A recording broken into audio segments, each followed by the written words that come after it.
39 ගාන බලන්න. පහත රූපයේ දැක්වෙන පරිදි සිරස්ස බිම තබා ඇති x සහ y ආධාරක දෙකක් මත AB ඒකාකාර ලී භාගයක් තිරස්ව තබා ඇත. x ආධාරකය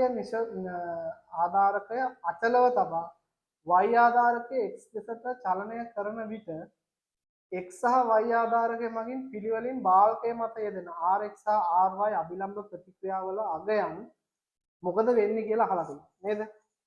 හරිද? දැන් ඔයගොල්ලෝ නිකමන හිතන්න දැන් ඔය වෙසක් පොසොන් වලට එහෙම උඩු වදින්න හරි ඔය මොනවා හරි කරලා කවුරුදු උත්සවයකට ඉස්සල ගහ වදින්න හරි පුවක් කොටන් එහෙම අරන් යනවා නේද? ඔය අරන් යනකොට ඔයා සාමාන්‍යයෙන් තනියම ගන්නවා නම් ඔයා ගන්නේ කොහෙන්ද? කියන්නේ තනියම ඒ කොටේ උස්සන ඔයා උස්සන්නේ කොහෙන්ද? කෙරවලක උස්සන් යන පුළුවන්ද? දැන් ඔයා ගන්නේ මැද හරියන්නේ. ඒ කියන්නේ සම්පූර්ණ කොටේම බර දැනෙන්නේ මැදට. ඒ කියන්නේ ඔයා තනියෙන් උස්සනවා නම් මැදට. නේද? එතකොට දෙන්නෙක් එක්ක උස්සන් යන වෙලාවේදී දෙන්නටම බර බෙදලා යන විදිහට ඔයා ඒ වෙලාවේදී කොටේ ගන්නේ කොහොමද? සමානව දෙන්නටම සමාන වෙන්නේ. ඒ කියන්නේ පුළුවන් තරම් දෙකලවරින් තමයි මේ වෙලාවට අල්ලගන්නේ. නේද?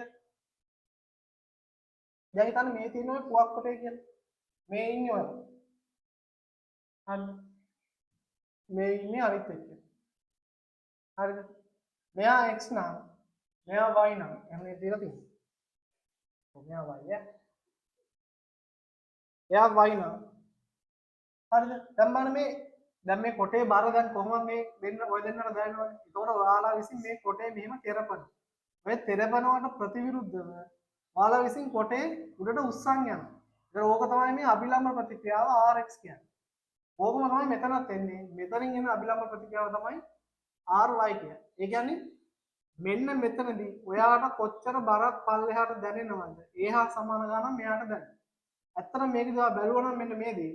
මෙන්න මෙයා ඒ කියන්නේ y කියන එක නා මෙහෙට එනකොට ඔයාට දැනෙන්නේ මොකද්ද කියලා කියන දේ ගැන හිතුවනම් ඔයාට වැඩේ හරි. දැන් මෙහෙම හිතන්න. දෙකලවරින්ම අල්ලන් යනකොට මේ තියෙන කොටේ බර දෙන්නට සමානව දැනෙනවනේ. අපි හිතමු කිලෝ 50ක් කියලා. කිලෝ 50න් 25ක් මෙයාට එන විදිහට 25ක් මෙයාට එන විදිහට ඔන්න බර සමානව දැනෙනවා. හරිද? දැන් ඔයා මොකද කරන්නේ? පොඩ්ඩක් අපිට කමකට එක්ක ඔය කෙරවලෙන් අල්ලන්න එපා. පොඩ්ඩක් ඉස්සරහට එන්න කියලා මෙයාට කියන්න. නේද? දැන් මෙයා එනවා ඉස්සරහට. මෙන්න මේ හරියට එන්න. හරිද? දැන් මෙහෙම ආවහම හරිද? මෙන්න මෙතනින් කොටේ පොඩ්ඩක් කඩා ගන්නවා. දැන් ඔය දෙන්නට දැනෙන්නේ මේ සම්පූර්ණ කොටේ බරද නැත්නම් මේ කෑල්ලේ විතරක් බරද? හරිද? පොඩ්ඩක් හිතන්න. හරිද?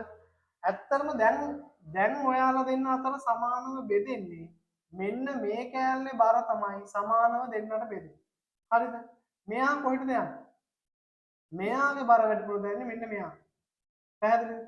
ඒක තමයි කෙරවලෙන් අල්ලන් ඉන්නකොට අපිට එච්චර ලොකු බරක් දැනෙන්නේ නැහැ. හැබැයි ටික ටික මෙයා මේ පැත්තට එන්න කරට දැනෙන බර වැඩි.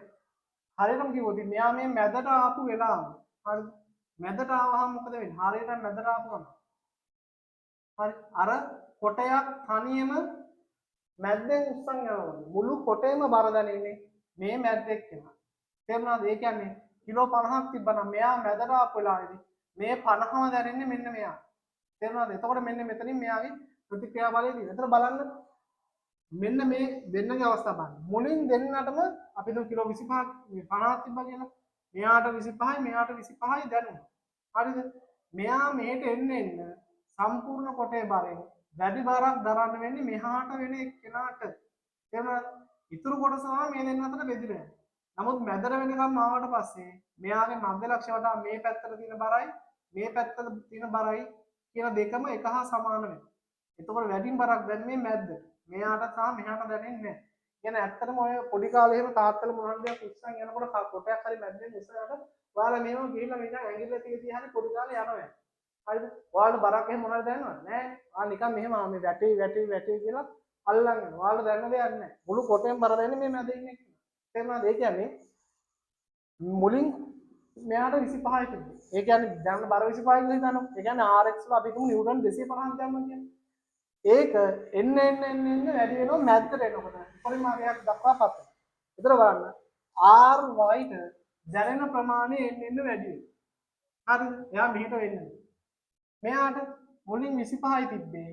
දැන් මෙයා මෙහෙට එන්න මෙයා මේ කොටෙන් වැඩි බරක් මෙයා උස්සන්න පටන් ගන්නවා. එහෙම පටන් ගන්නකොට මෙයාට දැනෙන ප්‍රමාණය එන්න අඩුයි. නේද? ඉතින් මේ මෙහෙම වැඩ කරන්නේ කම්මැලි නේද? කවුරු හරි මැද්දෙන් උස්සගෙන යනකොට ගන්නකොට පැත්තෙන් ගිහලා මෙහෙම අත තියාගෙන අත ගන්නවා වගේ එහෙම යන්නේ.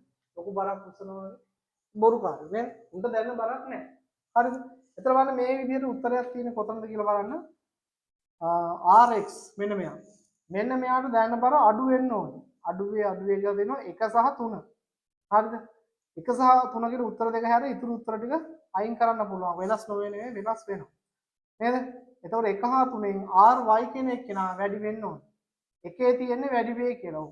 එයා හරි. 3ේ තියෙන්නේ අඩු වේ කියලා. අඩු වේ නෙවෙයි වැඩි වේ. එහෙන් බැලුවාම 39ට උත්තරේ 1 RX ට දැනෙන බර එන්න අඩු වෙනවා. RY ට දැනෙන බර එන්න වැඩි. පැහැදිලි? උත්තරේ 3. සෝරි උත්තරේ 1. හරි. අඩු වේ වැඩි වේ.